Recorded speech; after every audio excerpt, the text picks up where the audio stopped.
This is a good introduction to Myers Chapter 9. I'm going to be talking about thinking and language.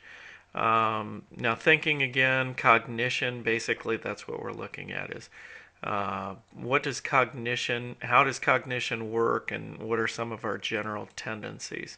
Cognitive psychology includes a lot of stuff. Okay, we're talking about the study of a variety of mental processes, which could include many, many different things. Okay, including sensory memory and perception, uh, why we tend to pay attention at certain things over others, our working memory, all of this, now some of these are things that we've talked about in the past, but they're all connected with cognitive psych.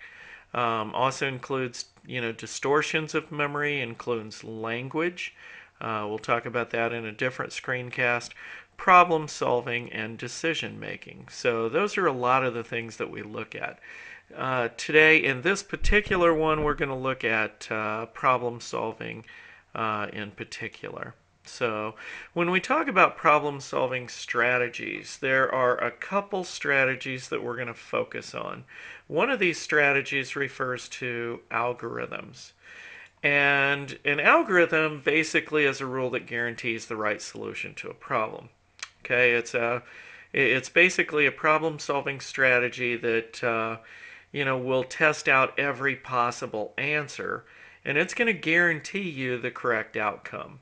So, for example, if you're trying to guess somebody's 6-digit password, an algorithm would basically set up, a way to test out every 6-digit combination of letters and words or not words, but letters and numbers and symbols. So eventually you would get it, but it may take you a very long time to do it.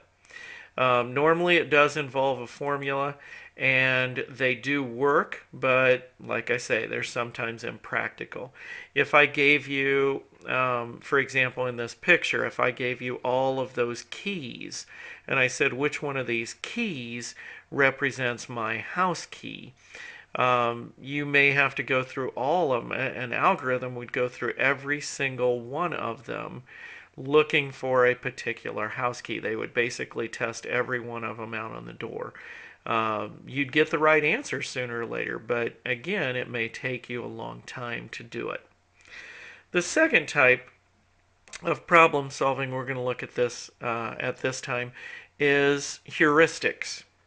Now, a heuristic is a rule of thumb that generally, but not always, can be used to make a judgment to solve a problem. It's basically a shortcut. It's a lot faster, but it can be prone to errors. Okay, so for example, if we took the key ring there and we said I gave you all those keys and said which one's my house key. If you look at this particular key right here, if I had this key on that ring, by using a heuristic, kind of a rule of thumb, you could probably guess that this might be the house key. So you would try that one first. Now, doesn't guarantee that that's the correct answer, but in all likelihood, that might get you there quicker. Okay?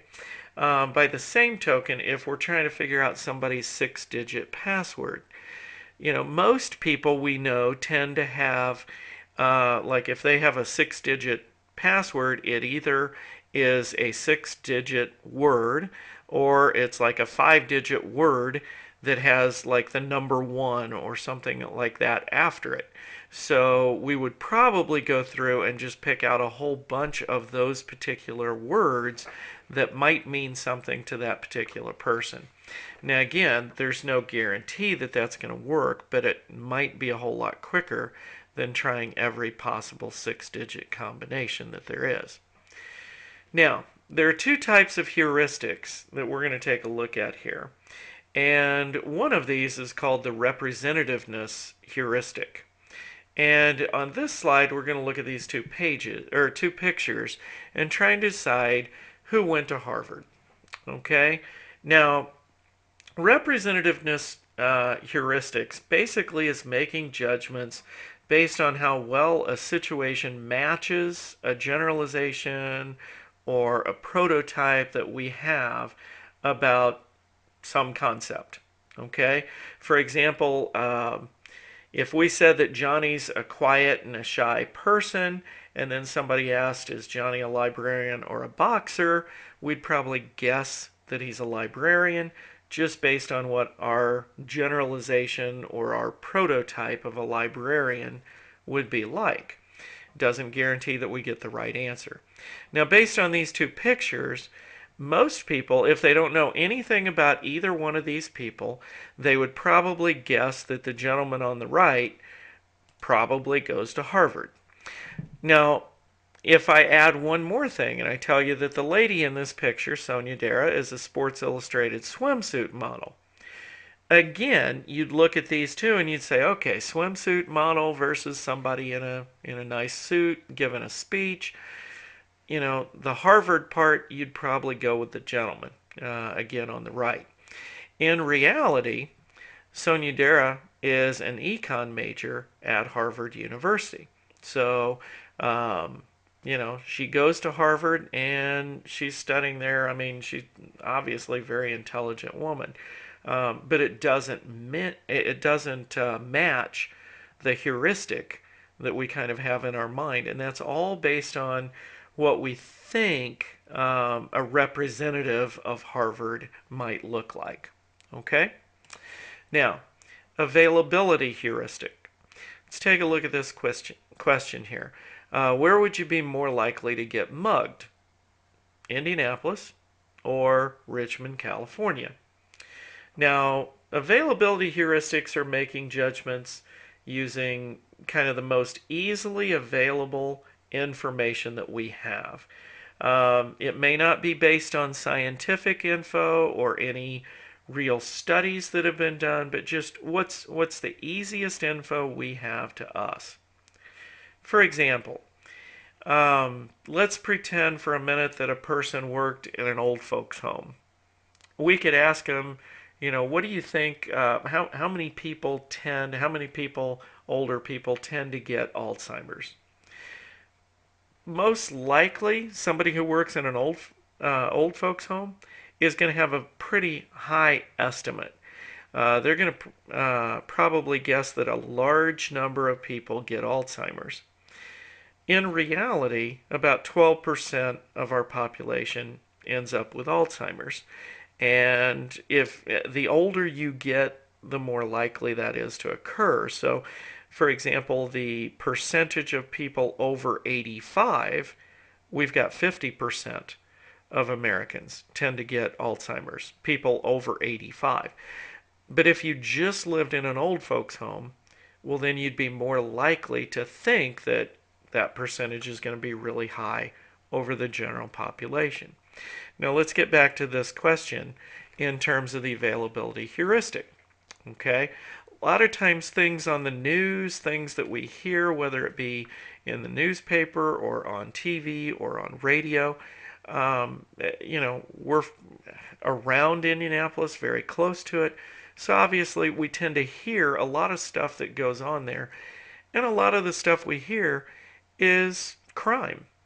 It's either murders or robberies or things of that sort. So we would probably guess that we'd be more likely to get mugged based or in Indianapolis rather than in Richmond, California, especially when you look at these two scenes. In reality, the crime rate of Richmond, California is much higher than Indianapolis. So again, a heuristic, it's making a quick decision, but it's not always correct. Now, heuristics can also lead to overconfidence. And our confidence is not always a very good indicator of how right that we are. A lot of times we can be positive, absolutely positive that we're correct about something, and in reality, we're wrong.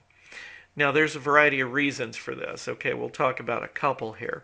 One is belief perseverance. Sorry to you Cub fans, but we're going to be talking about the Cubs for just a second.